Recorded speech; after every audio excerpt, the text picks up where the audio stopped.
Hello viewers, design by ইলমা চ্যানেলে আপনাদেরকে আবারও স্বাগতম। আজকে আপনাদের জন্য আবারও অসাধারণ সুন্দর একটি ড্রেসের কাজ নিয়ে এসেছি। অসম্ভব সুন্দর একটা ডিজাইন। ভিডিওটা স্কিপ না করে প্রথম থেকে লাস্ট পর্যন্ত দেখলে আশা করি আপনারা বুঝতে পারবেন এবং শিখতে পারবেন, নিজেদের ড্রেসেও করতে পারবেন। চলুন তাহলে শুরু করা যাক। প্রথমে আমি এখানে একটা পিঙ্ক কালার বা রানী গোলাপি, যেটাই বলুন না কেন, এক কালারের একটা কাপড় নিয়েছি এবং ড্রেসের জন্য আমরা কাপড়টা কেটে নিয়েছি। এখানে উপরের পার্ট আলাদা করে নিয়েছি। এখন এটাতে আমি ডিজাইনটা প্রথমে আগে এঁকে নেব। একটা কাগজ ফুলের শেপে আমি কেটে নিয়েছি, আপনাদেরকে দেখাচ্ছি কিভাবে আমি কেটেছি। এইভাবে কাগজটা ভাঁজ করে লাভের মতো করে কাগজটা জাস্ট কেটে নিয়েছি এবং কাগজটা খোলার পরে দেখুন ফুল হয়ে গেছে।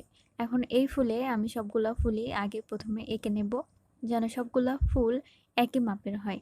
এভাবে আপনারা চাইলে পাতাও কেটে নিতে পারেন, তাহলে নতুন যারা তাদের জন্য অনেক ইজি হবে ডিজাইনটা আঁকতে। দেখুন আমরা ডিজাইনটা এঁকে নেওয়ার পরে কাজ করা অলরেডি শুরু করে দিয়েছি।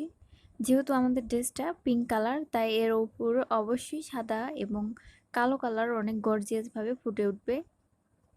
আপনারা এর সাথে ওড়না বা সালোয়ার কালোও পরতে পারেন, সাদাও পরতে পারেন, যেটাই পরুন না কেন ভালো লাগবে।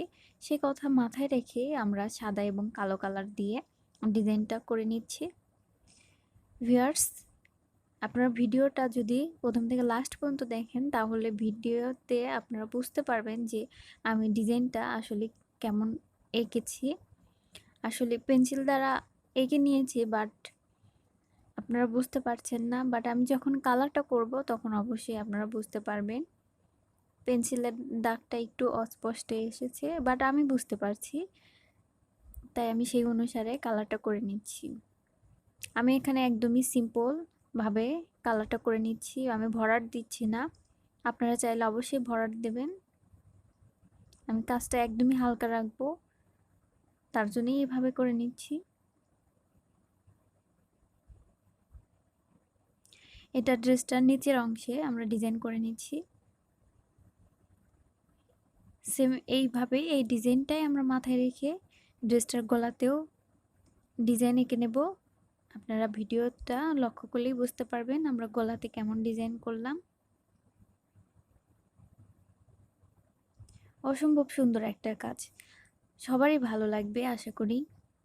কেননা অনেক ভেবেচিন্তে একটা ডিজাইন এঁকে নিতে হয়, তারপরে কাজ করতে হয়। শত ব্যস্ততার মাঝেও আপনাদেরকে নতুন নতুন কিছু ডিজাইন উপহার দেওয়ার চেষ্টা করি।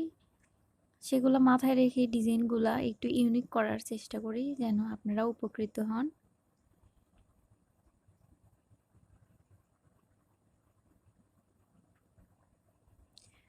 দেখুন ভিউয়ার্স, মোটামুটি ড্রেসটা নিচের অংশে কালার করা কমপ্লিট। দেখুন অনেক চমৎকার লাগছে, কিন্তু যে কেউ দেখা মাত্রই কিন্তু পছন্দ করবে। এবং এই কালার করা এতটাই ইজি যে আপনারা ড্রেসটা একদিনেই কমপ্লিট করে পরতে পারবেন। তবে অবশ্যই কালারটা করার আগে ড্রেসের নিচে মোটা শক্ত জাতীয় কোনো কাগজ দিয়ে কালারটি করতে হবে। এটা আমি বারবারই বলি, আমার অন্যান্য ভিডিওতেও বলেছি। এবং ড্রেসে কালার করার পরে এটা অ্যাক্রিলিক কালার, এটা অবশ্যই আপনাদেরকে 2-3 দিন নর্মাল টেম্পারেচারে বা বাতাসের নিচে রেখে শুকিয়ে নিতে হবে, তারপরে পরতে হবে।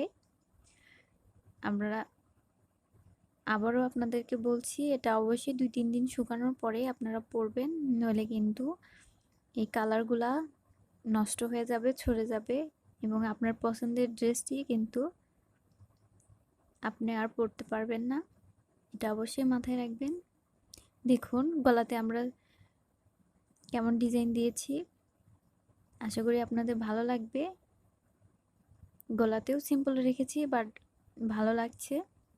এবং জামার মাঝখানে এরকম ছোট ছোট কলির মতো আমরা শেপ দিয়েছি একটা সামঞ্জস্য রাখার জন্যে। ভিউয়ার্স, এই অ্যাক্রিলিক কাজের অনেক ড্রেসের ডিজাইন আমার চ্যানেলে দেওয়া আছে, কিভাবে কালার করবেন, কেমন, সব বিষয়ে আপনারা একটা মোটামুটি ধারণা পেয়ে যাবেন যদি আমার চ্যানেলের অন্যান্য ভিডিওগুলোও একটু দেখেন, তাহলেই অনেক ইজিলি বুঝতে পারবেন। দেখুন আমার ড্রেসটি কমপ্লিট। আমার কাজটি যদি ভালো লাগে তাহলে প্লিজ আমার চ্যানেলটি সাবস্ক্রাইব করবেন এবং আমার সাথেই থাকবেন। ধন্যবাদ সবাইকে।